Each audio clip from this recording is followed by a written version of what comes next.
자, 오늘 또 주님께서 우리를 기도의 자리로 불러주셨습니다. 우리 다 같이 찬송가 67장 같이 하시겠습니다. 찬송가 67장입니다. 영광의 왕께 다 경배하며. 찬송가 67장입니다. 67장 같이 찬송하시겠습니다. 영광의 왕께 다 경배하며 그 크신 사랑 늘 찬송하라. 예부터 영원히 참 방패시니 그 영광의 주를 다 찬송하라. 능력과 은혜 다 찬송하라.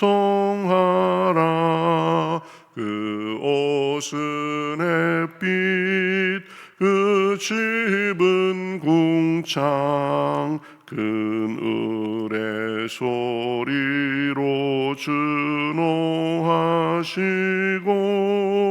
폭풍의 날개로 달려가신다. 저 아름답고 놀라운 일이 가득한 이 땅 다 주의 조화 그 힘찬 명령에 더 잡히나니 저 푸른 바다는 옷자락이라. 질그릇같이 연약한 인생 주 의지하여 늘 강건하리. 온 백성 지으신 만왕이시니 그 자비 영원히 변함없어라.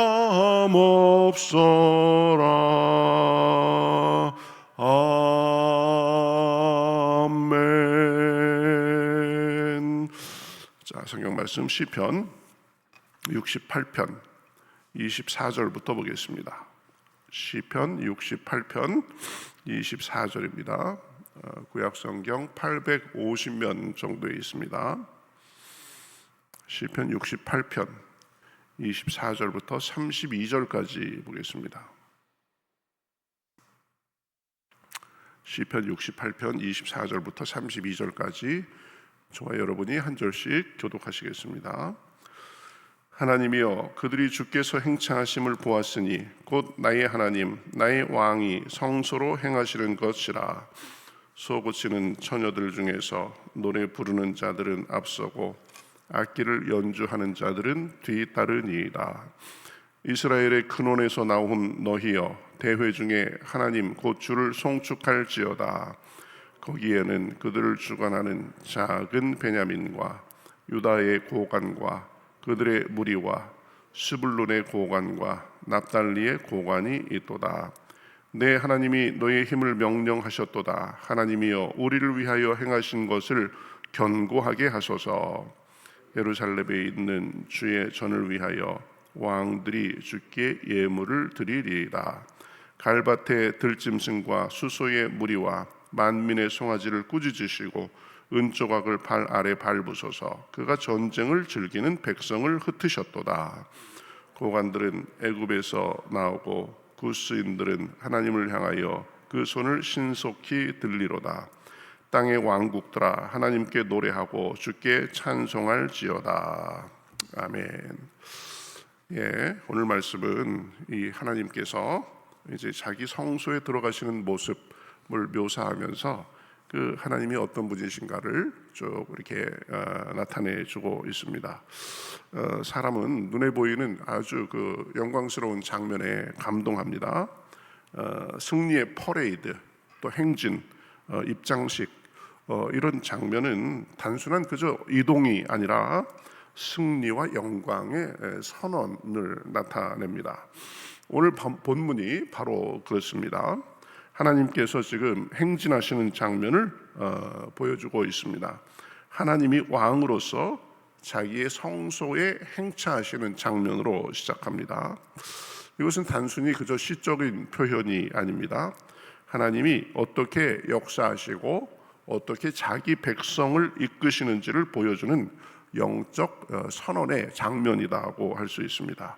그래서 오늘은 우리는 이 장면을 통해서 하나님이 어떤 분이신지, 그리고 우리는 어떻게 살아야 하는지에 대해서 잘 가르쳐 줍니다. 하나님은 어떤 분이십니까? 하나님은 자기 백성 가운데 임재하시는 왕이 되십니다. 24절에 하나님이여 그들이 주께서 행차하심을 보았으니 이렇게 말씀합니다. 여기서 우리가 눈여겨볼 것은 행차라는 단어입니다. 이것은 단순히 이동이 아니라 왕이 자기 도성에 입성하는 것이고 승리자의 행진입니다. 그래서 지금 자신의 집 성소에 들어가는 모습을 보여주고 있습니다. 또한 하나님은 멀리 계시는 분이 아니라 자기 백성 가운데 실제로 임재하시는 왕이심을 나타냅니다. 그래서 보면 노래하는 자들, 악기를 연주하는 자들, 또 처녀들이 소고를 치며 하나님을 뒤따릅니다. 이것은 하나님의 임재 가운데 예배하는 공동체의 모습을 보여줍니다. 하나님은 자기 백성 가운데 임재하시며 또 예배 가운데 임재하시는 분이십니다. 하나님은 그저 건물에 갇혀 계신 분이 아니라 예배하는 자기 백성 가운데 임재하십니다. 예배가 형식이 되면 하나님은 멀게 느껴질 수밖에 없습니다. 그러나 예배가 살아있으면 하나님은 실제로 우리 안에 거하시는 것으로 느껴집니다. 그래서 우리 이 신앙과 예배의 핵심은 하나님의 임재다라고 말할 수 있습니다. 우리 가운데 계시고 예배에 임재하시는 주님께 영광 돌리고 그분을 경험하며 사는 것입니다. 그런 속에서 그분의 도우심을 받고 사는 것입니다. 그분과 동행하며 그분을 닮으며 사는 것, 이것이 신앙이고 이것이 예배 생활입니다.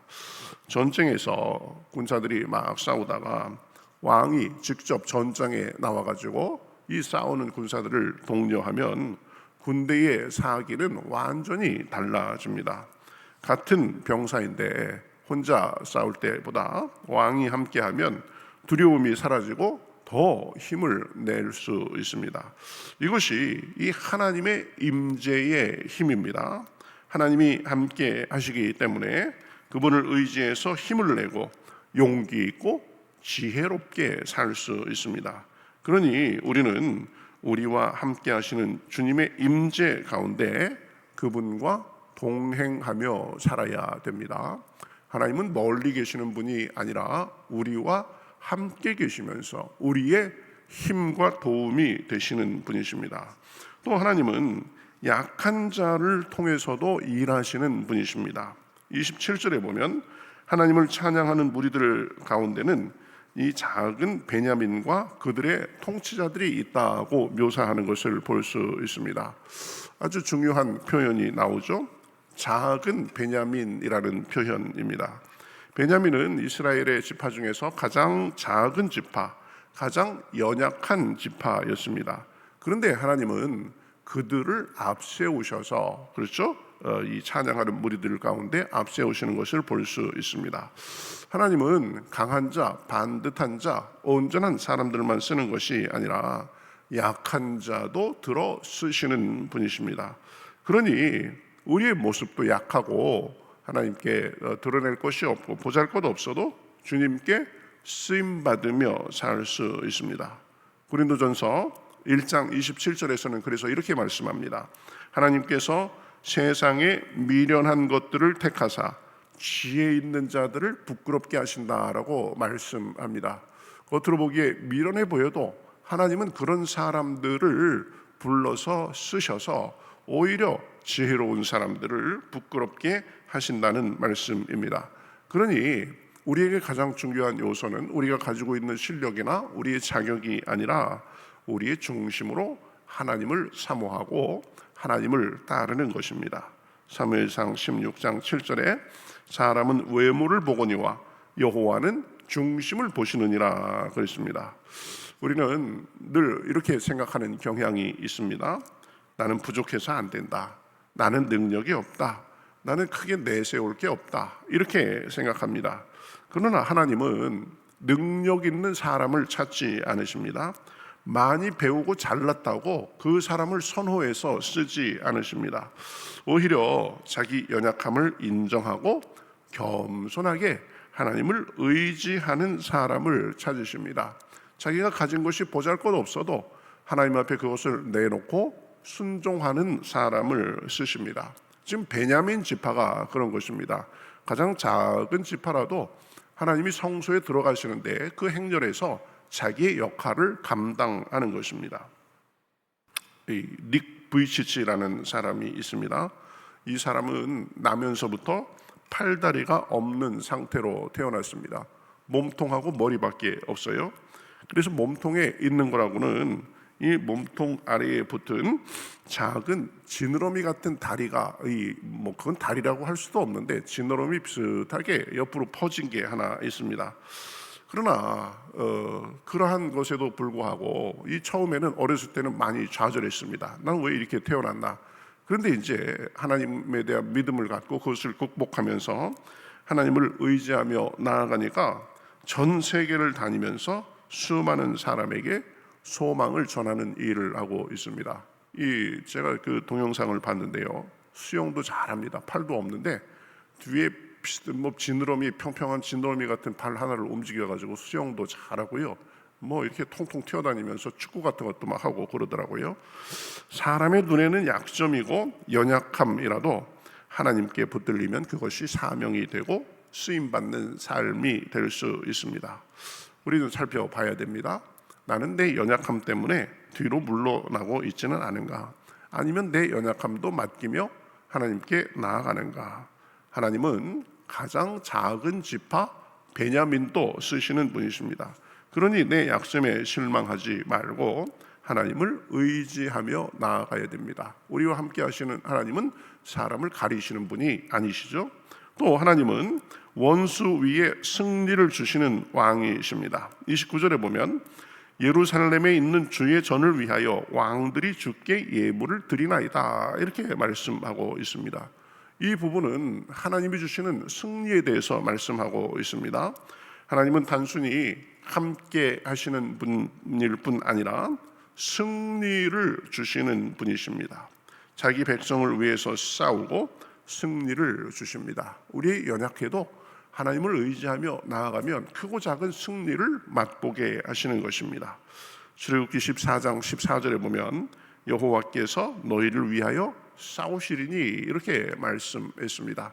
그래서 우리가 부족해도 연약해도 하나님께서 나를 위해서 싸우시고 승리를 주신다는 믿음을 가지고 나아가면 하나님이 주시는 승리를 맛볼 수 있는 것입니다.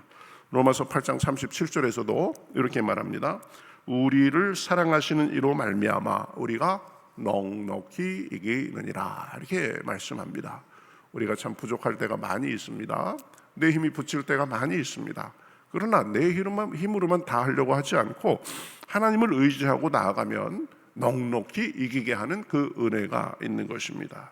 어찌 보면 우리 인생은 싸움의 연속입니다. 여러 문제가 우리에게 다가옵니다. 또 질병이 우리를 괴롭히기도 합니다. 관계의 문제가 생깁니다. 또 원치 않는 죄의 늪에 빠질 때도 있습니다. 이런 것들로 인해서 늘 싸움을 싸우는 것 같은 것이 우리의 삶입니다. 그런 상황 속에서 중요한 것은 내 힘이 얼마나 강한가가 아니라 내가 싸우느냐 하나님이 싸우느냐의 문제입니다. 내 힘만으로만 싸우면 패할 수밖에 없지만 하나님이 나를 위해서 싸워주시면 그 하나님을 의지하며 나아가면 우리도 삶 속에서 크고 작은 승리를 경험할 수 있는 것입니다. 다윗과 골리앗의 싸움에서 다윗은 자기 힘과 지혜로 싸우지 않았습니다. 나는 만군의 여호와의 이름으로 나아간다고 외치며 하나님의 도움을 받아 싸운 것입니다. 그 결과 그 거구 골리앗을 단번에 쓰러뜨리고 완전한 승리를 거둘 수 있었습니다. 그러니 매사에 내 힘으로 싸우지 말고 하나님께 맡기며 그분을 의지하고 나아가야 됩니다. 하나님은 우리를 가운데 임재하시고 우리를 도와주시고 연약함을 물리치지 않으시고 승리를 주시는 분이십니다. 자, 그런 하나님께 우리가 해야 될 일은 무엇입니까? 그분을 의지하며 찬양하는 것입니다. 32절에 보면 땅의 왕국들아 하나님께 노래하고 찬송할지어다 이렇게 말씀하고 있습니다. 모든 나라와 모든 민족이 하나님을 찬양하라고 명령하는 것입니다. 하나님은 단순한 개인의 하나님, 지역의 왕이 아니라 온 우주의 하나님이십니다. 그러니 온 땅과 만 백성이 그 주님의 능력을 찬송하면서 나아가야 됩니다. 시편 150편 6절에서는 호흡이 있는 자마다 여호와를 찬양할지어다 라고 말씀하고 있습니다. 그러니 우리 삶 속에서 또 우리 삶을 통해서 하나님의 영광을 찬송하고 드러내는 삶을 살아야 됩니다. 그래서 그러한 사람의 모습이 하나님을 의지하고 하나님을 찬송하고 하나님의 능력을 덧입어 사는 사람의 모습이 가정을 바꾸고 교회를 바꾸고 지역을 바꾸는 경우가 많이 있습니다. 하나님은 연약한 사람을 통해서 일하시면서 오히려 하나님의 영광을 드러내시고 찬송 받으십니다. 하나님은 우리 안에 임재하시는 왕이십니다. 약한 자를 들어쓰시는 왕이십니다. 싸워서 승리하게 하시는 분이십니다. 온 세상에서 찬양 받으실 분이십니다. 우리는 그 위대하신 왕을 모시고 사는 사람들입니다. 예배를 통해서 하나님을 만나고 약함 속에서도 하나님을 의지하며 승리하고 싸움 속에서도 하나님을 의지하며 나아가고 삶으로 하나님을 찬양하고 하나님을 드러내는 것, 이것이 참된 신앙의 모습입니다. 35절에서는 이렇게 말씀합니다. 이스라엘의 하나님은 그의 백성에게 힘과 능력을 주시나니 하나님을 찬송할지어다. 오늘 이 아침에도 하나님께서 우리를 불러주셨는데 오늘도 주님을 의지하며 나아갈 때에 우리에게도 힘과 능력을 주시는 줄 믿습니다. 오늘도 그 힘과 능력을 주시는 하나님께 믿음으로 기도하며 나아가며 힘을 얻고 하나님을 찬송하는 삶, 하나님의 능력을 덧입는 삶을 사시기를 우리 주님의 이름으로 축복합니다. 아멘. 우리 같이 기도하겠습니다. 하나님 감사합니다. 이 세상에서 여러 도전이 있고 참 의지할 데가 없지만 그러나 하나님이 우리 가운데 계시면서 우리의 약함을 들어쓰시고 승리를 주시고 찬송하는 삶을 살게 해 주시는 줄 믿습니다. 어려움 가운데서도 낙심하지 말고 주님을 바라보는 가운데 주님의 임재와 도움 가운데 나아가며 주님이 주시는 크고 작은 승리를 맛보고 감사하며 찬송하며 살 수 있도록 인도하여 주시옵소서. 주님께서 자기 백성에게 힘과 능력을 주신다고 했는데 오늘도 기도할 때에 성령께서 감동하여 주셔서 영혼육에 힘과 능력을 주시옵시고 삶에 주님의 선한 능력이 우리를 통해서 나타나기에 부족함이 없도록 인도하여 주시옵소서. 감사하며 예수님의 이름으로 기도하옵나이다. 아멘.